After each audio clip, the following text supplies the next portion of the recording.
নমস্কার। এরম বাচ্চাদের প্রচন্ড রাগ হয় যারা মাঙ্গলিক হয়। মাঙ্গলিক সাধারণত 1, 4, 7, 8, 12 ঘরের মধ্যে মঙ্গল হলে মাঙ্গলিক হয়। কিন্তু রাগী যারা হয়, যাদের মঙ্গলে প্রথম ঘর, অষ্টম ঘর, দ্বাদশ ঘরে যদি মঙ্গল থাকে, তারা প্রচন্ড এনার্জেটিক হয়। আর যারা এনার্জেটিক হয় তারা কি করে, নিজের মা বাবার সাথে বা নিজের ছোট ভাই বোনের সাথে অযথা প্রচন্ড ঝগড়াঝাটি করতে পারে।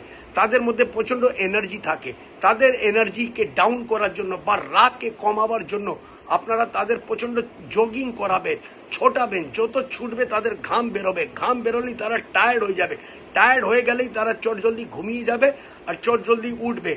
এই যে ঘুমোবে উঠবে, তার মধ্যে মঙ্গলের দুষ্প্রভাব থেকে তারা চটজলদি বাঁচতে পারে। মঙ্গলের দুষ্প্রভাব থেকে যখন বেঁচে গেল, তাদের রাগ কন্ট্রোলে চলে আসবে। এবং তার সাথে সাথে তাদের যদি হনুমান চালিসা পড়তে পারে খুব ভালো, না হলে তাদের ইউটিউবে অতি অবশ্যই হনুমান চালিসা পড়াবেন। আর মঙ্গলবার